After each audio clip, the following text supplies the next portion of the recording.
நல்லா சாப்பிடுவாங்க. தீர்க்க தரிசனம் நிறைவேறாது. தீர்க்க தரிசனம் நிறைவேறனா விவசாயத்தில் மண் விழணும். ஆகவே தான் எந்த அரசாங்கம் விவசாயிகளை காப்பாற்ற முன் வரல. விட்டுட்டாங்க ஐயா, விட்டுட்டாங்க. கையை தட்டுங்க. ஆகவே நீங்கள் வேணும்னா சாப்பாடை சேர்த்து வச்சுடுங்க, கொஞ்ச காலத்துக்கு பிரயோஜனப்படும். ஆனால் கிருபையை சேர்த்து வச்சா உணவு இல்லாமலும் தண்ணீர் இல்லாமலும் வாழ முடியும் கொஞ்ச காலமாவது. இல்லை என்றால் பிள்ளைகள் பசியோட கதறுவதை பார்த்து பார்த்து சாக வேண்டிய காலம் வந்து கொண்டு இருக்கிறது. இதோ வந்து விட்டது. கையை தட்டி சொல்லுங்க, ப்ராப்பசி. அல்லேலூயா.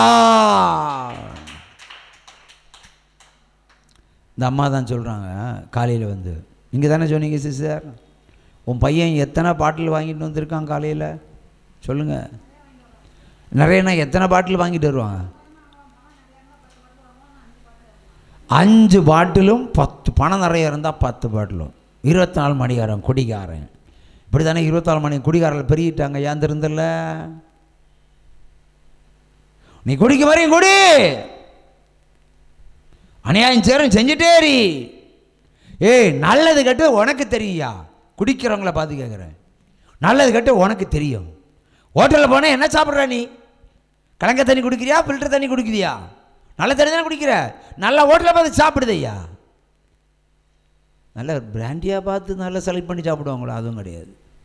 கிடைக்கிறலாம் அமைக்கிடுவாங்க. 5 பாட்டில் 10 பாட்டில் ஒருத்தன் ஒரு நாள் குடிக்கிறானா? எதை காட்டுகிறது? தேவன் நாடை கையளி விட்டார். நாடை கையளி விட்டார். டில்லியை கையளி விட்டார். தவிர இனி வேறொன்றையை நீங்கள் பார்க்க போவதில்லை. உற்சாம கையை தட்டுங்க. உலகத்தையும் கைவிட்டார். நான் பாவம் செய்கிற ராஜ்யங்களுக்கு விரோதமாய் வருவேன், விக்கிரங்களுக்கு விரோதமாய் வருவேன். வந்தாதான் நியாய தீர்ப்பு. இனி வரலன்னா இதெல்லாம் பொய் பண்டிகைகளாக மாறிடும். மற்றவன் விமர்சிப்பான்.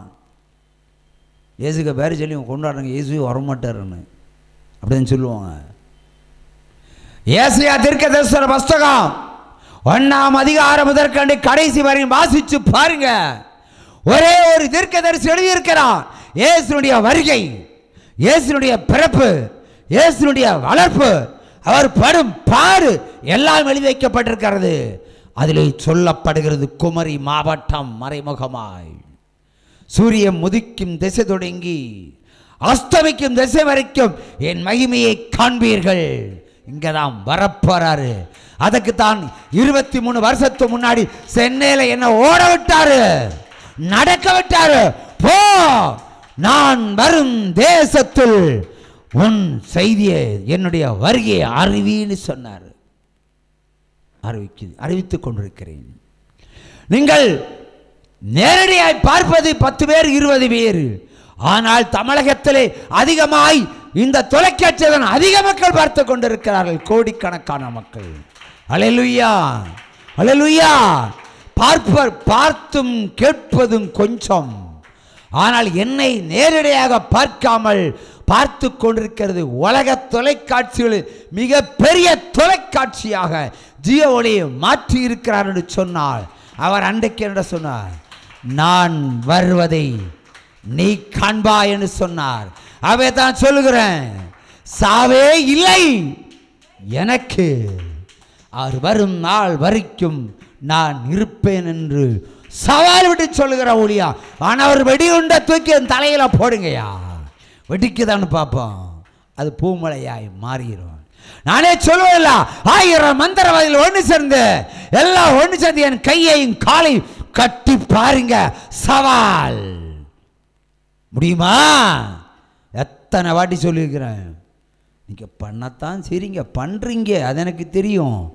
ஆனால் ஒன்றும் பண்ண முடியல என்றால் எனக்கு முன்பாக நிற்பது என் தேவன். அவர் எனக்கு சொன்னார், என்னை தாண்டிதான் உன்னை ஒரு தீமை தொடும். அவரை தாண்டி என்னை தொடுமா? தொட்டவனல்ல, அந்த பூமியில் இல்லை. அவர் யுத்தம் செய்கிற தேவன். ஒரு அதிசயத்தை செய்கிற தகப்பன். அல்லேலூயா. உற்சாகமா கையை தட்டலாமா? எனக்காக அரசாங்கத்தை வளைப்பார், அதிகாரிகளையும் நெருக்குவார். யுத்தம் செய்கிற தேவன். பறக்கும் படையை வச்சு கூட என்னை கைது செய்ய முயற்சித்தார்கள் ஒரு பிரச்சனைக்காக, இதே ஜீவ ஒளி பிரச்சனைக்காக. ஒரு காவல்துறையால் நெருங்க முடிந்ததா? முடியல. கர்த்தர் யுத்தம் செய்தார். மாநிலத்தில் முதலமைச்சரை வச்சு எனக்காக யுத்தம் செய்தார். All cases withdraw immediately. உத்தரவு பிறந்தது காவல்துறைக்கு. ஃபைல் முடித்து வைக்கப்பட்டது. இன்னைக்கு சிங்கக்குட்டி மாறி உலாவிக் கொண்டிருக்கிறேன் என்று சொன்னால் இது கடைசி ஊழியம் என்பதனை திட்டவட்டமாய் சொல்லுகிறேன். இல்லை என்றால் இதற்கொப்பான ஒரு ஊழியத்தை சுட்டி காட்டுங்கய்யா. ஆகவே இது சத்தியம். தேவன் சொல்லுகிற வார்த்தை. நீங்கள் மனம் திருந்த வேண்டும் என்பதற்காக ஆதங்கப்பட்டு சொல்லுகிறேன். அதற்காகவே கோழி வளர்த்துகிறேன், பூனை வளர்த்துகிறேன், நாய் வளர்த்துகிறேன் என்று கமலஹாசன் சொன்ன போல சொல்லல. பல தொழில் செய்கிறேன். நீங்கள் கொடுத்தனும் தொலைக்காட்சி வளரவில்லை, வாழவில்லை, அசத்தியம். ஆனாலும் தேவனுடைய வார்த்தையை உங்களுக்குள் திணிக்க வேண்டும் என்பதற்காக நீங்கள் ரட்சிக்கப்பட்டால் இது வெல்லவா எனக்கு கோடி பணத்துக்கு சமம். கையை தட்டுங்க. நீங்கள் மனம் திருந்தினால் நான் பிரியாணி சாப்பிட்டது போல திருந்திங்கய்யா. இன்னும் எதுக்கு வச்சிட்டு இருக்கீங்க? இது கேட்குறவங்களும் சேர்த்து சொல்கிறேன். உண்மையிலே உலகம் முடிய போகிறது. முடிந்தால் நம்புங்க. உங்கள் பிள்ளைகளை பரிசுத்தமாக்க முயற்சி பண்ணுங்க. என்ன குறை உண்டோ நிவர்த்தி பண்ணிடுங்க. ஈஸ்டர் கொண்டாடுவது சந்தோஷம்தான். ஒரு சிக்கனை போடுறதும், ஒரு மட்டனை போடுவதும், பீஃபை சாப்பிட்றதும் உடம்புக்கும் உள்ளத்துக்கும் சந்தோஷம் கொடுக்கலாம். ஆவிக்குரிய வாழ்க்கையில் என்ன position? You have no any position. No position, nothing, ஒன்றுங்கிற யுவர் ஜீரோ. மனம் திருந்த வேண்டும். சிலுவையில் இருந்து கதறினார் அல்லவா, பதறினார் அல்லவா, தாகமாயிருக்கிறேன் என்று. உங்களுடைய ரட்சிப்பு தான் ஐயா அவருக்கு ஜீவ தண்ணீர். உங்களுடைய விடுதலை தான் அவருக்கு சந்தோஷம். பசியோடு இருந்த ஜனங்களை தேடி போய் மீன் சுட்டு கொடுக்குறாரு ஐயா. மீன் சுட்டு கொடுக்குறாரு. எந்த தெய்வம் ஐயா எழும்பி வர்றோம்? நம்ம இயேசுவை தவிர. பூட்டி அறைக்குள்ள வர்றாரு. கையை கட்டலாம், காலை கட்டலாம், ஆணி அடிக்கலாம், கல்லறையிலிருந்து வெளியே வராமல் இருக்க பெரிய உருட்டுக்கல்ல வைக்கலாம். முடிஞ்சதா? உலகத்தாராலே வீழ்த்த முடியாத ஒரு தேவன். ஏனென்றால் உலகத்தையே உருவாக்கினவர் நம்முடைய தேவன் அல்லவா. அந்த உருவாக்கின தேவன் தான் சொல்லுகிறார், இந்த உலகம் வஸ்திர சுருளை போல, ஒரு புஸ்தக சுருளை போல சுருட்டி எடுக்கப்படும். வரைபடங்கள் சுருங்கி போகும். காலமில்லை, நேரமில்லை. பிறகு மனம் திருந்துவதற்கு நீ சுவிசேஷ ஊழியக்காரர்களை தேடி பார்த்தாலும் கிடைக்காது. எல்லாருடைய ஃபோனும் சுவிட்ச் ஆஃபில் இருக்கும். ஆகவே ஜாக்கிரதை. மனம் திருந்தினால் பிழைப்புண்டு. உச்சம கையை தட்டலாமா?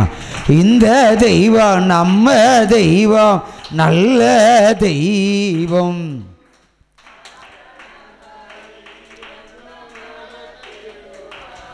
இந்த தெய்வம் நம்ம தெய்வம், நல்ல தெய்வம்.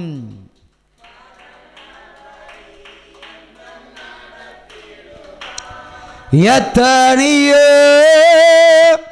இடர் சூழ்ந்தாலோ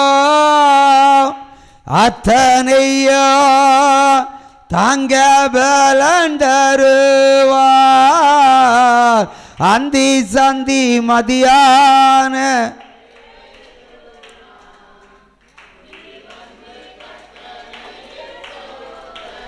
கடைசியாக 2 கொரிந்தியர் 2:16 வாசிப்போம். கடைசியாக 2 கொரிந்தியர் 2:16.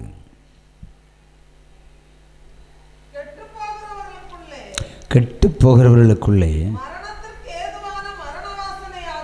மரணத்துக்கு ஏதுவான மரண வாசனையாகவும் ரட்சிக்கப்படுகிறவர்களுக்குள்ளே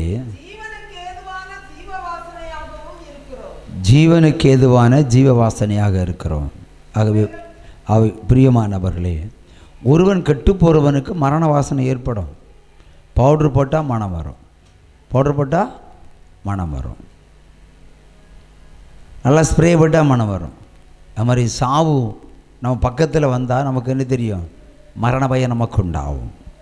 கெட்டு போகிறவனுக்கு மரண பயம் உண்டாகும். ஜீவனோட வாழணும்னு நினச்சிங்கன்னா ஜீவனுக்கேற்ற வாசனை உண்டாகும். மரணமாக ஜீவனா? பழைய வாழ்க்கையை நீங்கள் வாழ்ந்தால் மரண வாசனை உங்களுக்கு உண்டாகும். புதிய வாழ்க்கையை நீங்கள் வாழ விரும்பினால் உங்களுக்கு ரட்சிப்பு கேட்ட ஜீவ வாசனையை ஆண்டவர் தருவார். எழும்பி நிற்போம். அல்லேலூயா. இந்த உயிர்ப்பு நாளில் ஆண்டவர் நமக்கு செய்கிற காரியம் இதுதான். அழிவுக்கு எதுவான வாழ்க்கை வாழுகிறவனுக்கு அழிவும், வாழ்வுக்கு எதுவான வாழ்க்கையை வாழுகிறவனுக்கு வாழ்வையும் அவர் இன்றைக்கு தரப்போகிறார். அவர் நமக்கு ஒரு நல்ல வாழ்க்கையை தருவதற்காக தான் சிலுவையில் மடிந்தார், உயிர்த்தார், எழுந்தார், பரலோகத்துக்கு சென்றார். பரலோகத்துக்கு செல்லும்போது சொன்னார், அப்போஸ்தலருக்கு தரிசனமாகி சொன்னார், நீங்கள் சகல தேசங்களுக்கும் ராஜ்யங்களுக்கும் சென்று என்னுடைய பிரசங்கத்தை பிரசங்கிங்கள்னு சொன்னார். அல்லேலூயா. இந்த பிரசங்கத்தை அறிவிங்க, ஞானஸ்தானத்தை கொடுங்க, ரட்சிக்கப்படுறவனுக்கு ஞானஸ்தானத்தை கொடுங்க, என்னை ஏற்றுக்கொள்கிறவனுக்கு ஞானஸ்தானத்தை கொடுங்கன்னு சொல்லி 12 பேருக்கு சொன்னார் ஆண்டவர். அது நமக்கும் சேர்த்து சொல்லியிருக்கிறார். அவர்கள் அவங்களுடைய கடமையை செய்து முடித்து விட்டார்கள். சுவிசேஷம் அறிவித்தால் துன்பம் உண்டு, அது இல்லைன்னு சொல்லலை.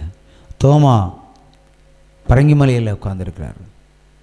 சவேரியார் கோவாயில் பொணமாக அங்கே உட்கார்ந்துருக்கிறார். ஆனால் இன்றைக்கு வரைக்கும் சரீரம் அழிவே இல்லை. சுவிசேஷம் அறிவித்தவர்கள் இந்த உலக பிரகாரமாக ஒளிந்து போனாலும் ஆவிக்குரிய ஜீவிதத்தில் அவர்கள் தோல்வி அடையவில்லை. அவர்கள் விதைத்த விதைகள் தான் நாம் இன்று கிறிஸ்தவர்களாக இருக்கிறோம்.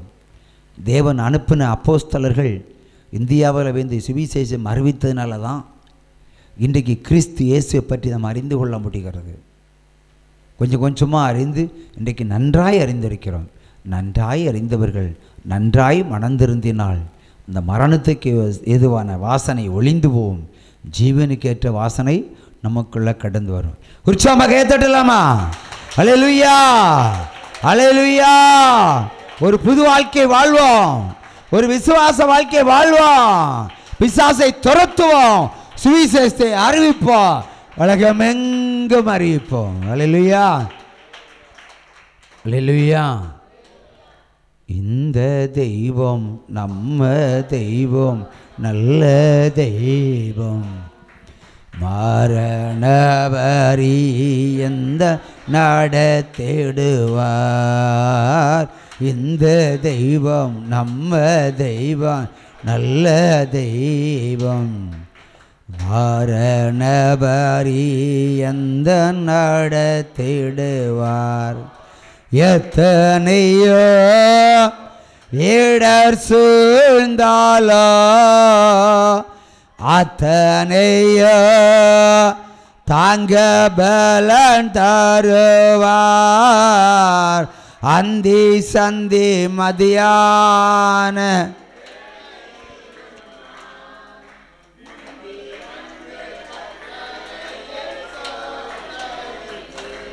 அல்லேலூயா. ஆகவே குடிக்கிறது ஈஸ்டர் அல்ல, நம்ம புதிதாய் பிறக்கிறது தான் ஈஸ்டர். அல்லேலூயா. அனைவருக்கும் ஈஸ்டர் வாழ்த்துக்கள். ஆமென்.